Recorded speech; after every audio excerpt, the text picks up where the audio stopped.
Outcomes by the chances of them occurring. So এটা হচ্ছে probability দিয়ে আমরা মাল্টিপ্লাই করছি, আউটকামগুলো লিস্ট করছি, করে প্রত্যেকটা আউটকামকে আমি তার সাথে যেই প্রবাবিলিটি অ্যাসাইন করা হয়েছে সেই অ্যাসাইন্ড প্রবাবিলিটি দিয়ে প্রত্যেকটা আউটকামকে তার সাথে প্রবাবিলিটিটা দিয়ে মাল্টিপ্লাই করছি, then totaling this results.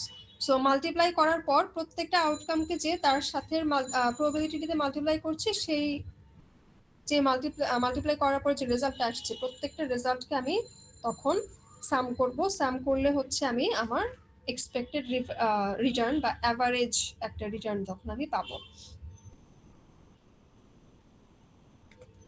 So এটার ফর্মুলাটা কি? ফর্মুলা হচ্ছে আর আই, আর হচ্ছে আমার আর হচ্ছে আমার রিটার্ন অফ দ্য আইথ পসিবিলিটি। হ্যাঁ, সো এখানে হচ্ছে আর হচ্ছে আমার প্রত্যেকটা আউটকামে যে এই আউটকামটাতে আমার রিটার্নটা কত হচ্ছে সেটা দেখছি, তারপর মাল্টিপ্লাই করছি পি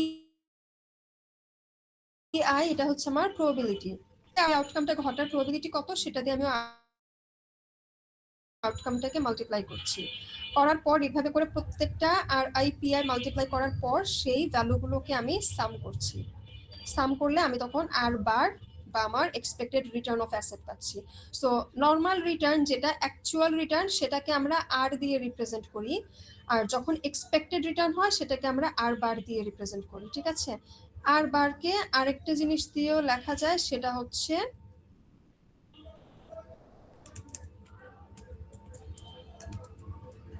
ER। ঠিক আছে, এক্সপেকটেশন অফ রিটার্ন।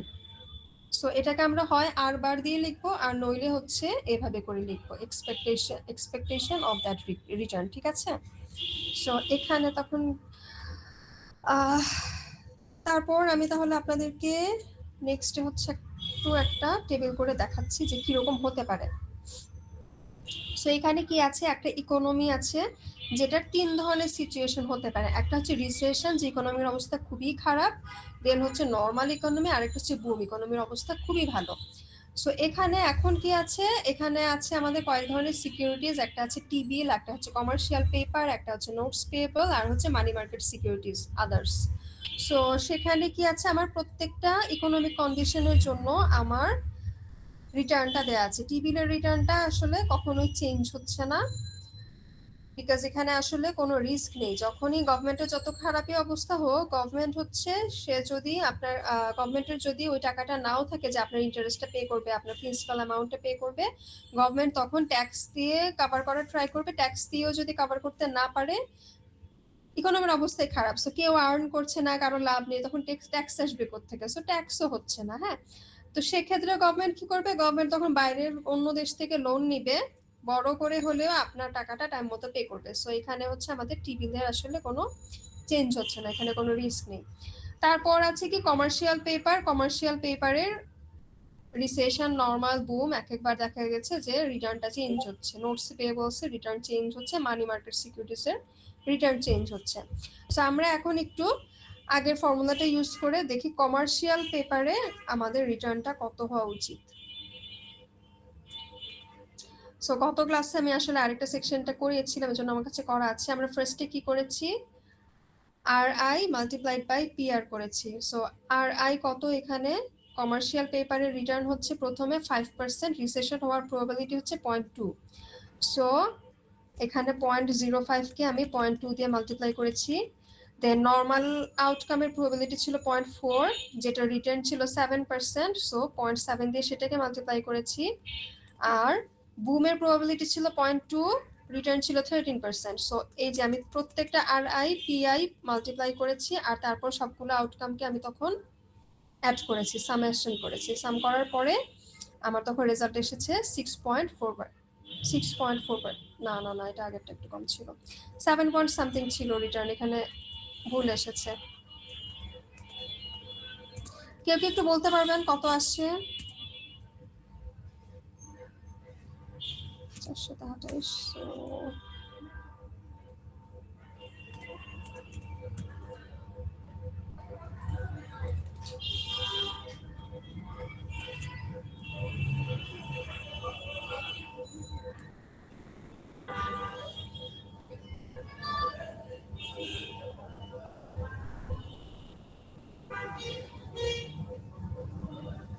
ম্যাম 0.064। 0.064 আসে। আচ্ছা, প্রবাবিলিটিটা এটা বলতেছে, এই জন্য ম্যাম সমস্যা। এটা 6, হ্যাঁ এটা 6 0.064 ছিল না, এটা বেশি হবে কারণ এটা আসলে এখানে 6 ছিল। ওই সময় একটা আগের এক্সাম্পল একটা প্রবলেম ছিল, পরে আমি আবার চেঞ্জ করেছিলাম। সো এটা আসলে 60%। হ্যাঁ, নর্মালের এটা হবে 60%। সো 6 7 42, এখানে হচ্ছে এটা 0.42 হবে। তাহলে কত আসে? 0.78, 7.8% আসবে।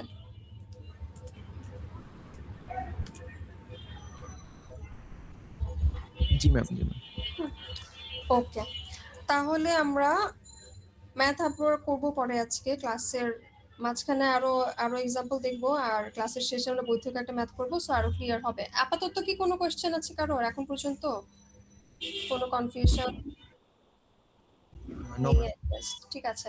আর আপনারা স্ট্যাট করেছেন না সবাই? বেসিক স্ট্যাট যারা সিএসসি তে আছেন তারাও তো বোধহয় করেছেন। জি ম্যাম, কোর্স। ওকে, সো ওখানে তো আপনার প্রবাবিলিটি পড়েছিলেন। প্রবাবিলিটিতে কি ছিল? দুই ধরনের প্রবাবিলিটি ডিস্ট্রিবিউশন ছিল, একটা ছিল ডিসক্রিট আর একটা ছিল কন্টিনিউয়াস।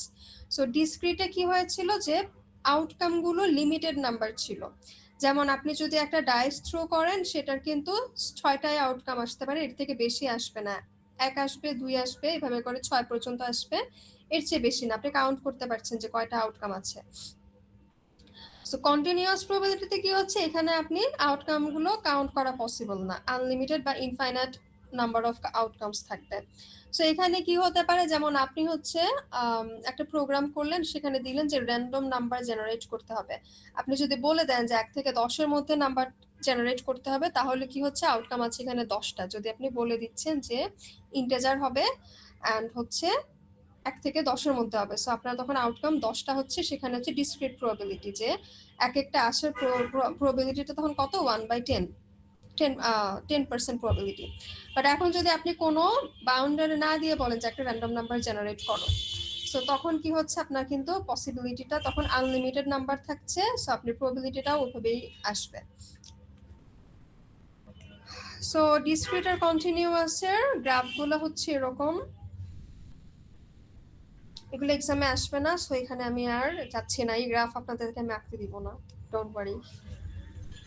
আচ্ছা, এবার হচ্ছে how to determine expected return and standard deviation.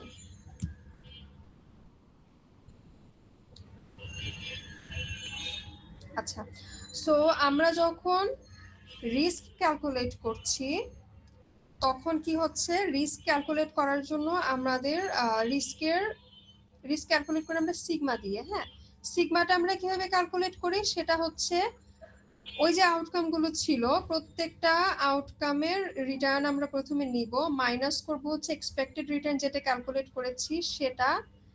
প্রত্যেকটা থেকে আমরা সেম এক্সপেক্টেড রিটার্ন তো আমাদের একটাই, সো প্রত্যেকটা আউটকাম থেকে আমরা ওই একটাই এক্সপেক্টেড রিটার্ন আমরা মাইনাস করছি, করে সেটাকে আমরা হোল স্কোয়ার করব, করে তারপর হচ্ছে সেই আউটকামটার সাথে অ্যাসোসিয়েটেড যে প্রবাবিলিটি ছিল সেটাকে মাল্টিপ্লাই করছি, দেন সবগুলার হচ্ছে আমরা আবার সাম করছি অ্যান্ড স্কোয়ার রুট করছি।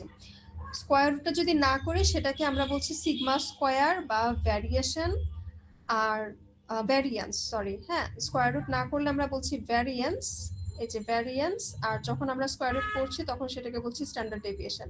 সো আমি যদি নর্মালি রিস্ক ক্যালকুলেট করতে বলি, সেটা হবে স্ট্যান্ডার্ড ডেভিয়েশন। আর যদি আমি ভ্যারিয়েন্স চাই আলাদা করে স্পেসিফিক্যালি বলি যে ভ্যারিয়েন্স চাচ্ছি, তখন হচ্ছে আপনারা রুট ওভার ছাড়া করবেন। ঠিক আছে, সো আমরা এখন হচ্ছে একটু একটা এক্সাম্পল দেখি, তাহলে হচ্ছে আমাদের জন্য ইজি হবে বুঝতে। সো এই এক্সাম্পলে কি করেছে, আমাদের রিটার্ন গুলো দেয়া আছে প্রত্যেকটা, আর সাথে প্রবাবিলিটিটা দেয়া আছে। আমরা কি করেছি, প্রত্যেকটা আরআই এর সাথে পিআই মাল্টিপ্লাই করেছি, মাল্টিপ্লাই করে থার্ড কলামে সেটা মাল্টিপ্লাই করার পর আমরা হচ্ছে সেই রেজাল্টগুলো, এগুলো সবগুলো হচ্ছে আমরা তখন সাম করেছি, এই কলামটা সাম করেছি, করলে আমরা এক্সপেক্টেড রিটার্ন পেয়েছি। সো এক্সপেক্টেড রিটার্নের ফর্মুলাটা কি ছিল, summation of RI multiplied by PI. So প্রত্যেকটা হচ্ছে মাল্টিপ্লাই করে তারপর সেগুলো আমরা সাম করেছি, করে রিটার্নটা পেয়েছি। এবার আমরা সেখান থেকে রিস্কটা কিভাবে ক্যালকুলেট করব।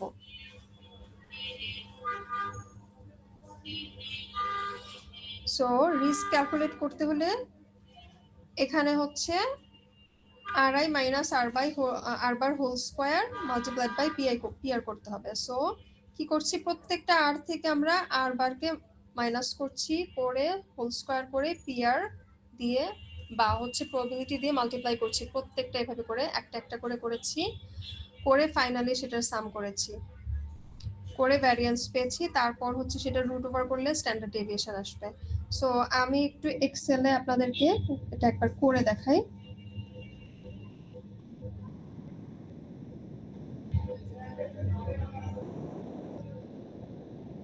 আচ্ছা, আগের ক্লাসে আমি ওদেরকে এটা করে দেখিয়েছিলাম, ভ্যালুগুলো আছে, আমি জাস্ট একবার ক্লিয়ার করে আপনাদেরকে আবার দেখাচ্ছি। সো ডেটা কি কি দেওয়া ছিল, আমাদের RIPI পর্যন্ত দেওয়া ছিল, এটুকু ম্যাথে আসলে আমি যদি এক্সামে দিই তখন কিন্তু আমি এটা দেওয়া থাকবে না, আপনাদের দেওয়া থাকবে আসলে RP এই দুইটা ভ্যালু শুধু দেওয়া থাকবে। সো আপনারা যখন এক্সপেক্টেড রিটার্ন ক্যালকুলেট করবেন তখন হচ্ছে দুইটা মাল্টিপ্লাই করছেন এভাবে করে, তারপর হচ্ছে সাম করেছেন।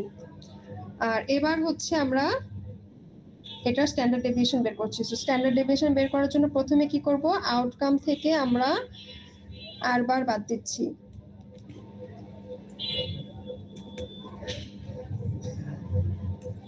একবারে করা যাবে, বাট আপাতত এই ম্যাথটার জন্য আমি আপনাদেরকে স্টেপ বাই স্টেপ দেখাচ্ছি যেন কারো কোনো কনফিউশন না থাকে।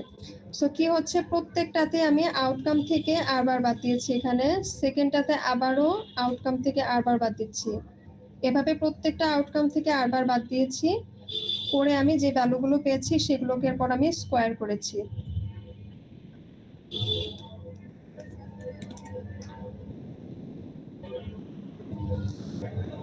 সো ফর্মুলা কি ছিল, RI মাইনাস R বার সেটার হোল স্কোয়ার, তারপর হচ্ছে মাল্টিপ্লাইড বাই PI। সো এখানে যে ভ্যালুটা আসছে সেটাকে আমি প্রবাবিলিটি দিয়ে মাল্টিপ্লাই করছি,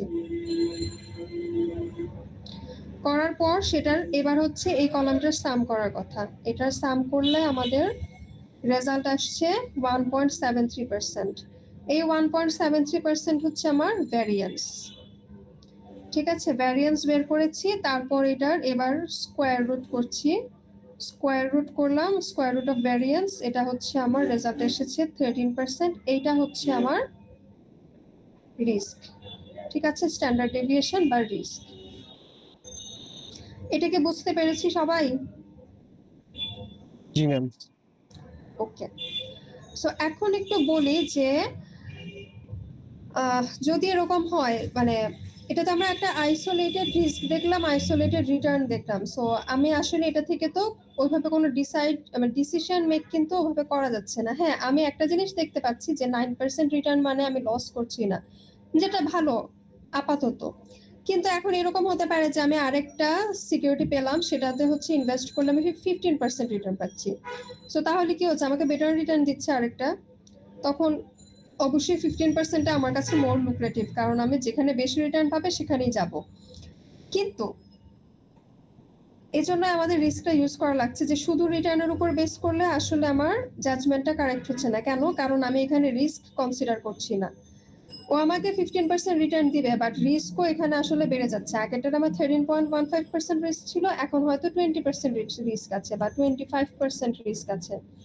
সো এই যে আমার বেশি রিস্ক আছে সেটাকে তো আমি এখানে কনসিডার করিনি। সো শুধুমাত্র রিটার্ন দেখে আসলে আমরা কখনোই ডিসাইড করতে পারবো না, আমাদেরকে ডিসাইড করতে হবে রিস্ক দেখে যে কতটুকু রিস্ক এটার সাথে আছে, সেই রিস্কটা আমি নিতে চাই কিনা সেটা দেখে আমি তখন ডিসিশন নিব।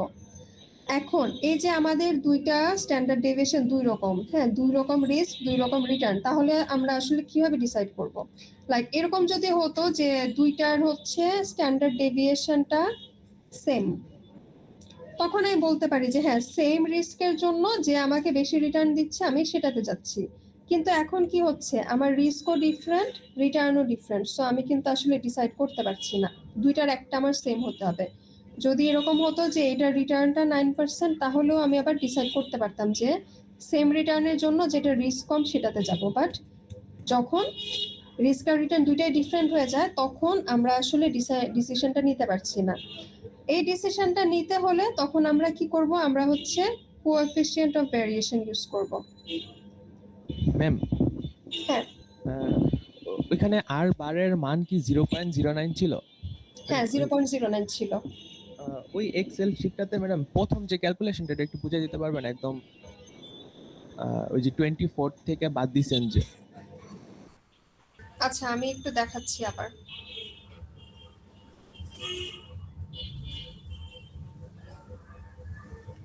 এই উপরে উপরে একটু।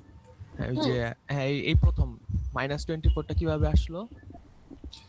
এটা হচ্ছে আউটকাম মাইনাস হচ্ছে আমার এক্সপেক্টেড রিটার্ন, -15% -9%। সো কি হচ্ছে, দুইটা মাইনাস তখন অ্যাড হয়ে যাচ্ছে না? বুঝতে পারছি ঠিক আছে ম্যাম, থ্যাংক ইউ। ঠিক আছে, ওকে। তাহলে আমরা হচ্ছে আবার পাওয়ার পয়েন্টে যাচ্ছি। হ্যাঁ, এবার হচ্ছে আমরা তাহলে কিভাবে ডিসিশনটা নিব, সেই ডিসিশনটা নিতে হলে আমরা ইউজ করব coefficient of variation. Coefficient of ভেরিয়েশনটা কি করছে, পার ইউনিট অফ রিটার্নের জন্য রিস্কটাকে মেজার করছে। ঠিক আছে, সো এটার ফর্মুলা হচ্ছে সিগমা বাই আর বার, বা risk divided by expected return.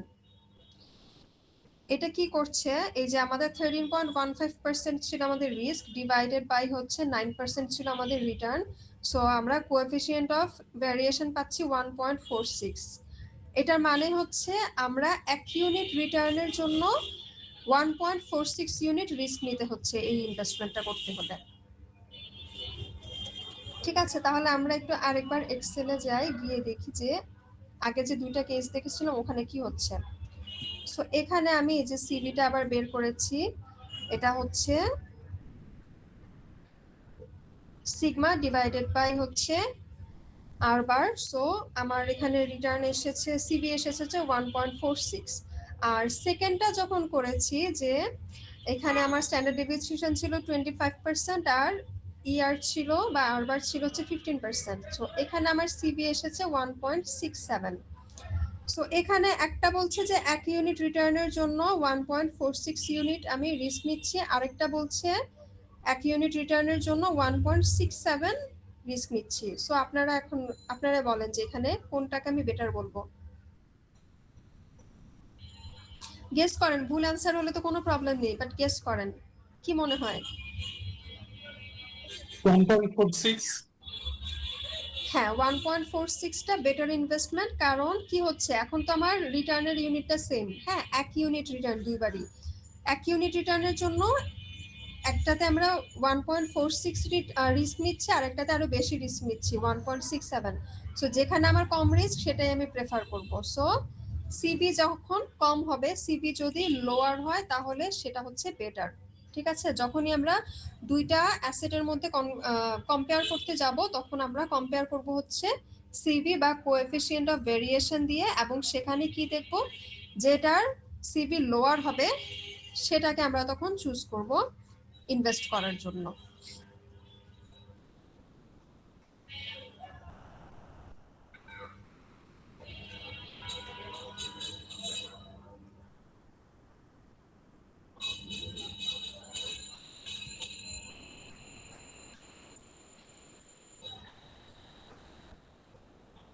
আচ্ছা, এবার আছে আরেকটা কনসেপ্ট, সেটা হচ্ছে risk aversion and required rate of return.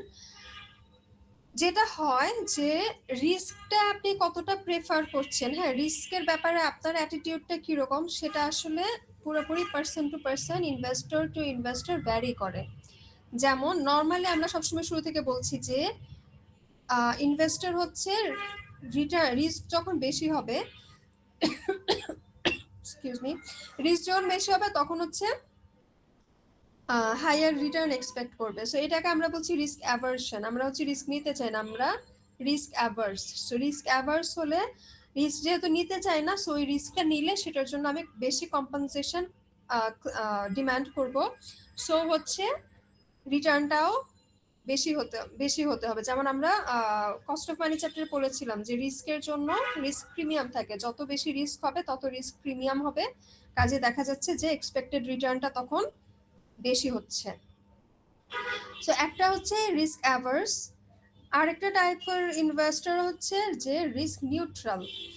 এখন এটা আসলে অনেক কেসে হতে পারে, যেমন ধরেন যে আপনার কাছে হয়তো ইনভেস্টমেন্টটা আপনার কাছে আসলে ওরকম কোনো দামি ইনভেস্টমেন্ট না, হ্যাঁ। যেমন আপনি যদি এখন 1,00,000 টাকা দিয়ে একটা জিনিস কিনতে চান আর হচ্ছে গিয়ে 10 টাকা দিয়ে একটা জিনিস কিনতে চান, আপনি কোনটা নিয়ে বেশি চিন্তা করবেন? 1,00,000 যখন করবেন তখন, তাই না? যে এত টাকা ইনভেস্ট করছি, এবার আমি একটু রিস্ক রিটার্নে চিন্তা করি যে আমি আসলে কি পাচ্ছি, 1,00,000 টাকার বিনিময়ে আমি কি পাচ্ছি, এটা কি ওয়ার্থ ইট ইনভেস্টমেন্টটা? আপনি তখন বেশি চিন্তা করবেন।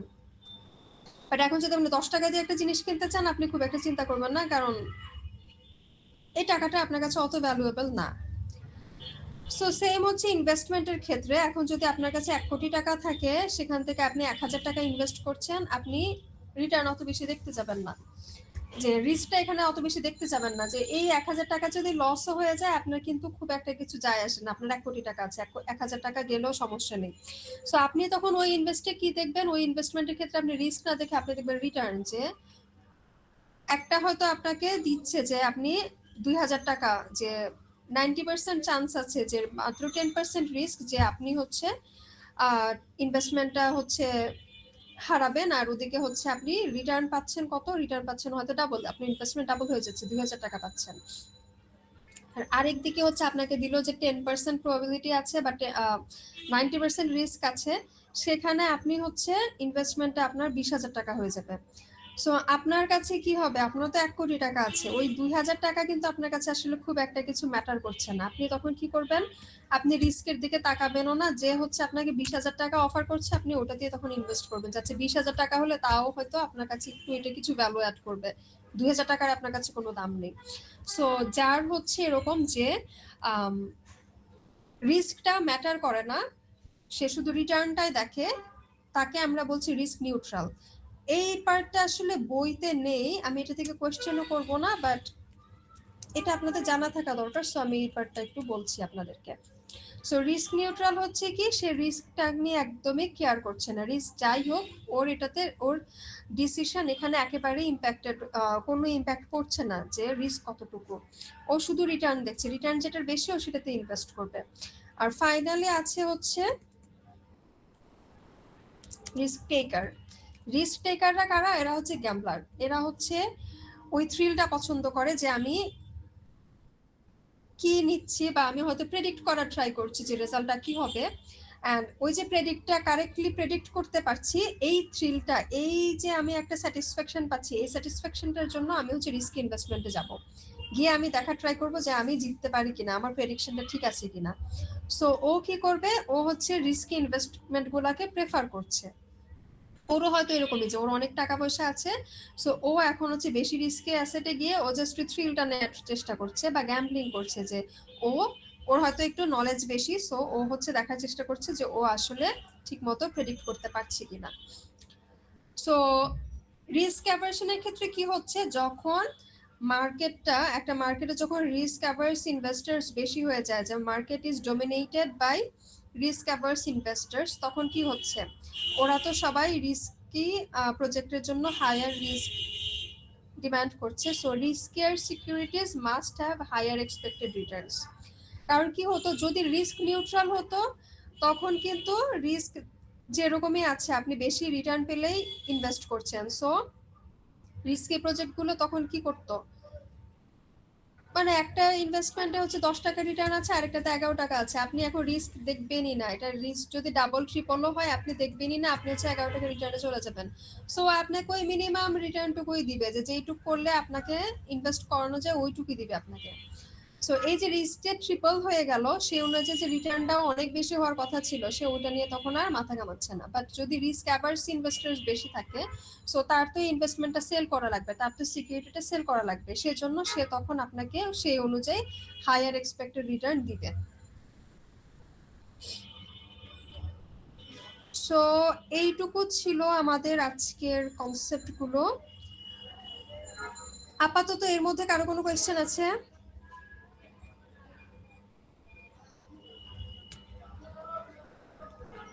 আচ্ছা, কোয়েশ্চেন নেই। সো আমরা হচ্ছে বই থেকে একটা ম্যাথ দেখবো এখন, যেই ম্যাথটা হচ্ছে আমাদের রিটার্নও ক্যালকুলেট করতে হবে, রিস্ক ক্যালকুলেট করতে হবে, and finally coefficient of variation. সবকিছু আমরা একটা ম্যাথ দিয়ে কভার করতে পারবো, এরকম একটা ম্যাথ এখন করবো।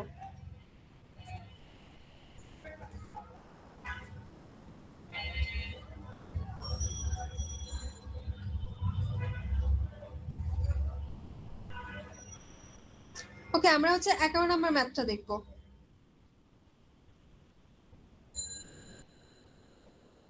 আপনারা একটু ম্যাথটা করে ট্রাই করুন, দেন হচ্ছে আমি সলভ করে দিব।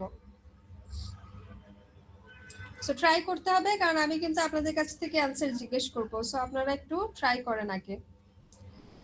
এখানে কি হচ্ছে, প্রবাবিলিটি দেওয়া আছে আর আই গুলো দেওয়া আছে, দুইটা স্টক আছে, stock x, stock y. So প্রত্যেকটারই ওর 5টা করে আউটকাম, সেগুলোর প্রত্যেকটা আউটকামের প্রবাবিলিটি এবং অ্যাসোসিয়েটেড রিটার্ন গুলো দেওয়া আছে। ঠিক আছে, রিটার্ন এবং সেই অনুযায়ী প্রবাবিলিটি গুলো দেওয়া আছে। তারপর কি হয়েছে, এখানে আমার স্টক ওয়াই এর জন্য রিটার্ন ক্যালকুলেট করতে হবে, এক্স এর রিটার্নটা ক্যালকুলেট করা আছে। সো ওয়াই এর রিটার্ন ক্যালকুলেট করতে হলে কি হবে, আমাদের R I multiplied by P I, then হচ্ছে এটা আমরা সাম করব। আর বিতে বলা আছে স্ট্যান্ডার্ড ডেভিয়েশন গুলো বের করতে হবে। স্ট্যান্ডার্ড ডেভিয়েশন স্টক এক্স এর জন্য বলা আছে বের করতে হবে, আর ওয়াই এরটা দেয়া আছে। সো এক্স এর যদি আমরা স্ট্যান্ডার্ড ডেভিয়েশন বের করতে যাই, তাহলে কি হচ্ছে, প্রত্যেকটা রিটার্ন থেকে আমরা আর বার মাইনাস করব, দেন সেটাকে হোল স্কয়ার করে প্রবাবিলিটি দিয়ে মাল্টিপ্লাই করব, তারপর সেগুলোকে আমরা সাম করব। আর ফাইনালি বলেছে যে কোএফিসিয়েন্ট অফ ভেরিয়েশন ক্যালকুলেট করব স্টক ওয়াই এর জন্য, দেন আমরা ডিসাইড করব যে স্টক ওয়াই নাকি স্টক এক্স কোনটা বেশি রিস্কি। সো আপনারা ট্রাই করেন, তারপর আমি সলভ করে দিচ্ছি।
কার কি হয়েছে, ক্যালকুলেট করা হয়েছে রিটার্ন, এক্সপেক্টেড রিটার্নটা কত?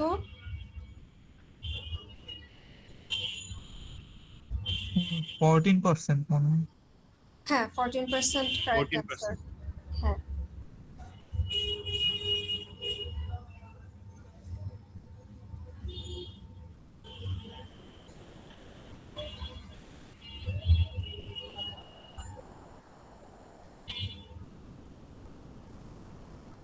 আচ্ছা আমি তাহলে আমার করা ম্যাথটা দেখিয়ে দিই।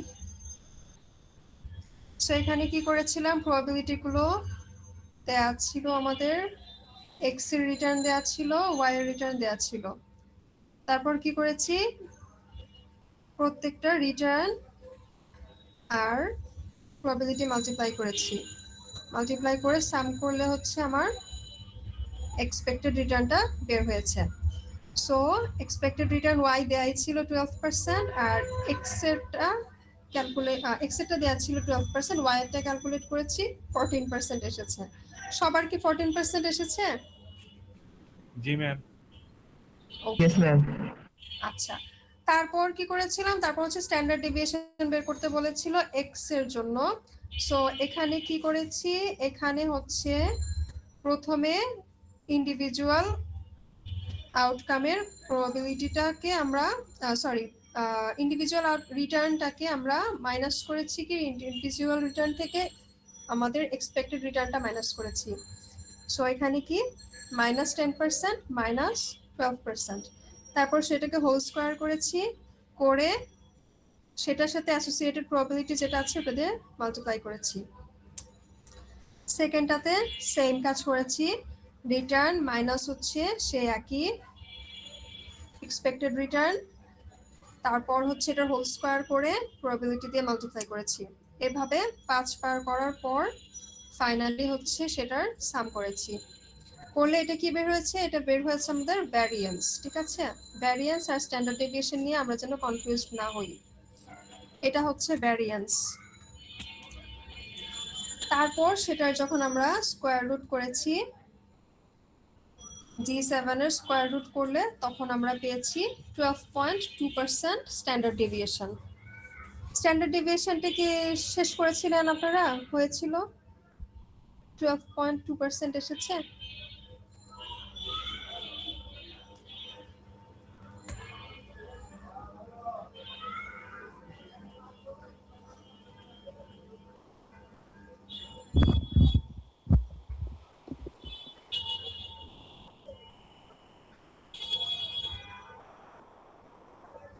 জি ম্যাম 12.2%। ঠিক আছে, আমি একটু সময় দিচ্ছি, বাকির একবার শেষ করব, 2 মিনিট আর। ঠিক আছে,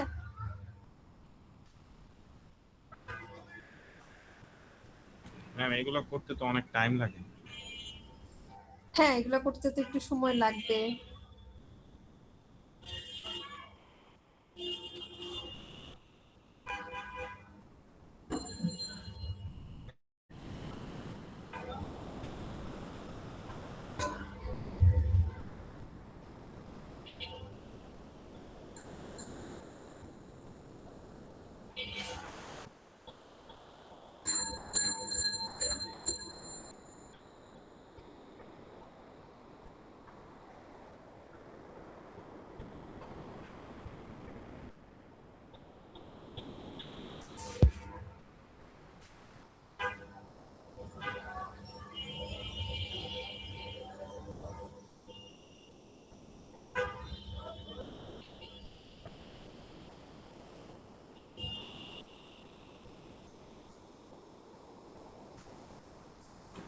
জি ম্যাম 12.2%।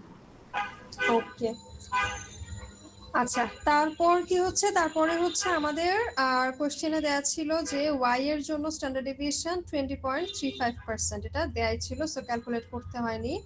আচ্ছা আমি যখন এক্সামে দিব আমি কিন্তু এখানে যেরকম মাল্টিপ্লাই করা ছিল এরকম কিন্তু দিব না, হ্যাঁ এটার মতোই দিব, যে এইটুকু পর্যন্ত দেয়া থাকবে কোশ্চেনে, আপনাদের বাকিটা ক্যালকুলেট করতে হবে। সো তারপর হচ্ছে আমাদের কোএফিসিয়েন্ট অফ ভেরিয়েশন বা সিভি বের করার কথা। এটার ফর্মুলা কি ছিল, risk divided by expected return. So 12.2% standard deviation divided by হচ্ছে 12%। এক্স এর জন্য আমাদের সিভি বের হয়েছে 1.02, ওয়াই এর জন্য 1.45। সো ওয়াই এরটা ছিল 20.35% ডিভাইডেড বাই 14%। ঠিক আছে, তাহলে কোশ্চেনে ছিল কি, কোশ্চেনটা ছিল এরকম যে আমরা কি ওয়াই কে লেস রিস্কি বলছি কিনা, এক্স এর চেয়ে ওয়াই এর রিটার্ন রিস্কটা আমরা কম বলছি কিনা। সো আপনারাই বলেন অ্যান্সারটা কি হবে, ওয়াই কি এক্স এর চেয়ে লেস রিস্কি?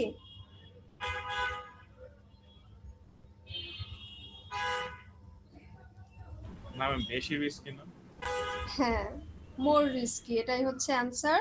সো এক্সপ্লেন করতে বলা হয়েছে, সো তখন আমরা এটাই এক্সপ্লেন করব যে পার ইউনিট এক্সপেক্টেড রিটার্নের জন্য ওয়াই এর রিস্কটা এক্স এর চেয়ে বেশি, সেজন্য হচ্ছে আমরা ওয়াই কে এক্স এর চেয়ে বেশি রিস্কি বলছি। সো আজকের টপিক এটুকুই ছিল আপাতত। আর কোনো কোয়েশ্চেন আছে?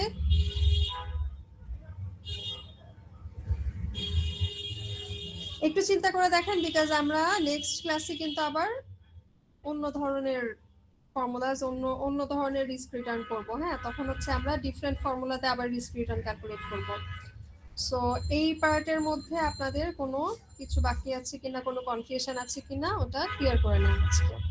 ম্যাডাম এটা কি চ্যাপ্টার 7? চ্যাপ্টার 8। চ্যাপ্টার 7 গত ক্লাসে পড়েছিলাম, স্টক ভ্যালুয়েশন।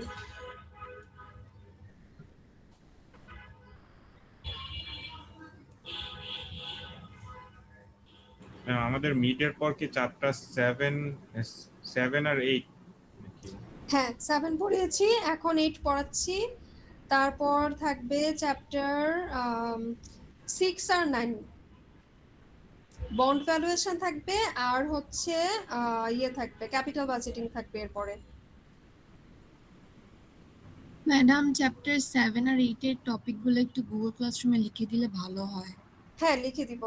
7 এরটা দিয়ে দিব, 7 তো শেষ হয়ে গিয়েছে, 7 টা দিয়ে দিব, 8 হয়ে গেলে একবারে ওটাও দিয়ে দিব তখন।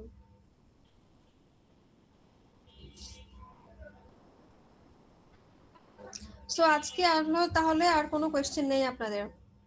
আর ম্যাডাম ম্যাথ প্র্যাকটিস গুলো দিয়ে দিয়ে। প্র্যাকটিস ম্যাথ তো করাইনি, ম্যাথ প্র্যাকটিস যেটা করালাম সেটা তো বই থেকে, এটা আর কি দিব? এটা বই থেকেই প্র্যাকটিস করতে হবে।